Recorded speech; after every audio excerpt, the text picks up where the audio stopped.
another read of the Demon Dentist. We are on chapter 27 and 28 today. We just left off with this picture right here, leaving Alfie's bedroom. Look familiar to you? Well, we are going to dive deeper into the mystery of the Tooth Snatcher. Chapter 27, A Case of the Willies.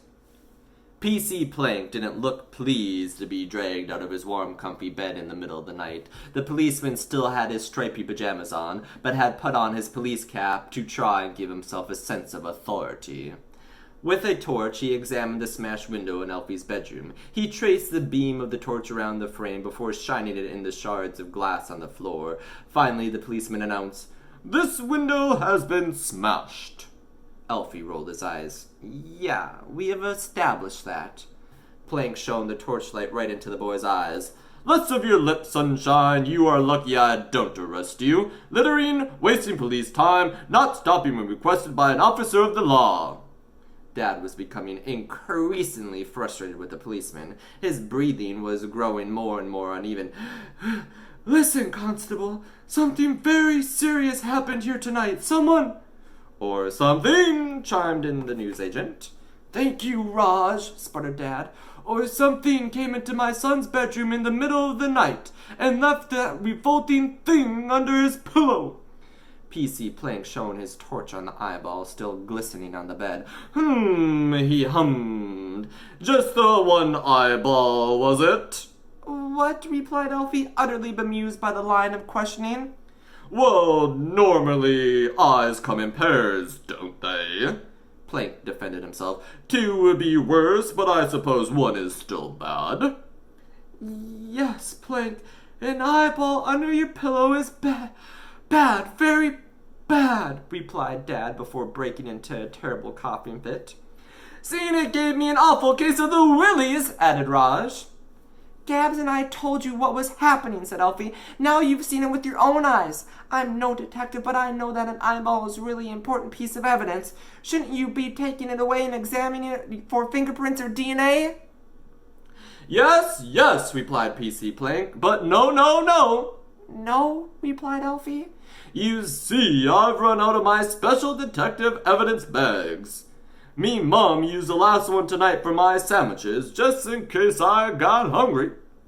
"Oh, for goodness sake," said Dad. The policeman produced the sandwiches from his pajama pocket. "Jam," he announced before taking a bite of one. "Mom makes a very nice jam sandwich. Takes the crust off for me and all." Large saliva-sodden crumbs dropped from his mouth onto the eyeball. "Come on, P.C. Plank." Said Plank as he munched away. "Have you got any film in the house I can wrap the eyeball in?" "No," replied the boy angrily. The policeman hummed again. "Let me think," said Plank as he finished his sandwich. "I've got it! Can you post it to me?" What? said Dad, between coughs, unable to believe quite how stupid this man was. "Yes, pop it in a jiffy bag, slap a second-class stamp on it, and I should get it by Monday." "That will be too late," cried Alfie. "How many times do you need to be told?" "Normally about 3 or 4 at least to really get through," replied the policeman without irony.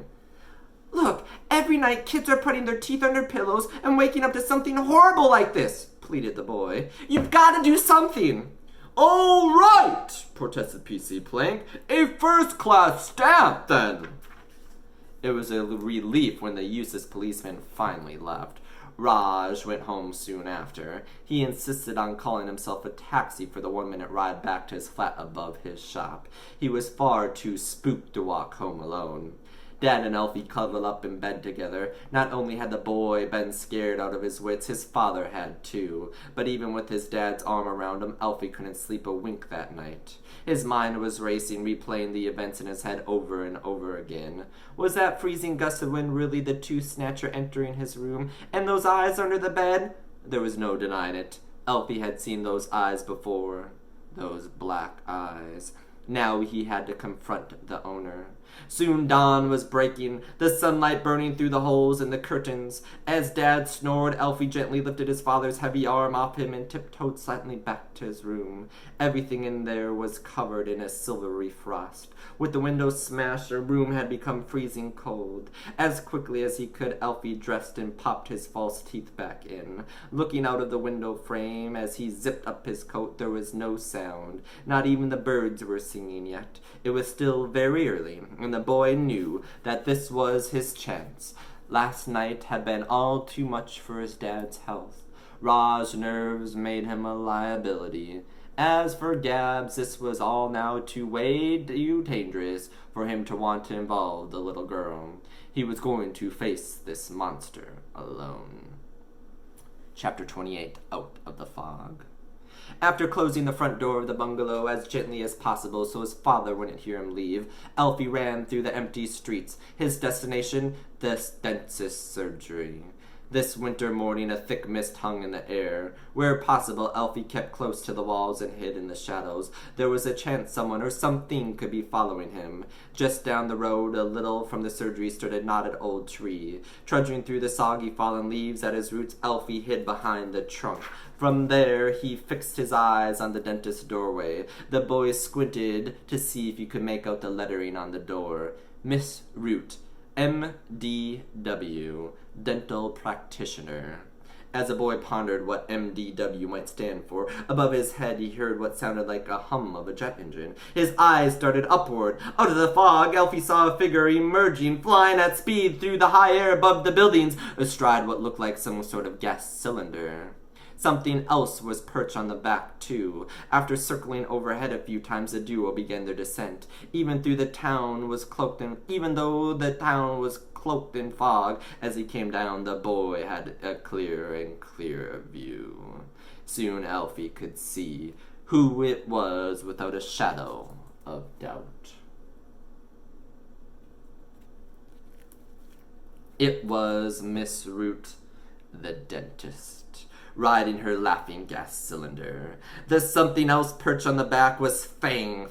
Before long, they reached the ground. The dentist turned a dial on the front of the cylinder, and the contraption came to a halt at the surgery door. She hopped off with the ease of someone that they might get off a bicycle. That's how she managed to zoom all over town every night, thought Alfie.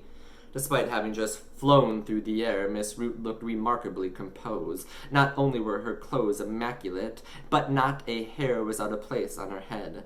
Alfie ducked back behind the tree as the dentist stole a quick glance over her shoulder to ensure no one was watching. Then she disappeared inside, her faithful white cat following close behind. She was carrying the cylinder under one arm and a shiny metal tin under the other. It rattled as she walked. It must be full of the children's teeth.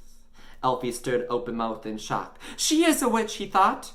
Miss Root might not wear black or a pointy hat or have a broomstick exactly, but she was a witch, all right.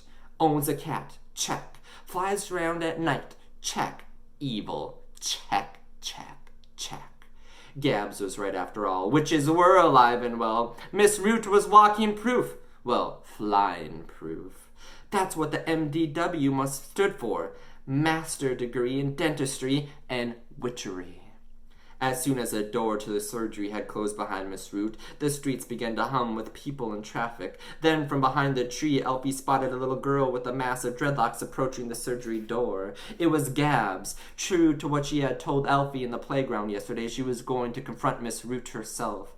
However, Gabz didn't know the full extent of the evil that lurked behind the door. She didn't know Miss Root had taken out every single one of his teeth. What's more, she hadn't witnessed the horror that Alfie had last night.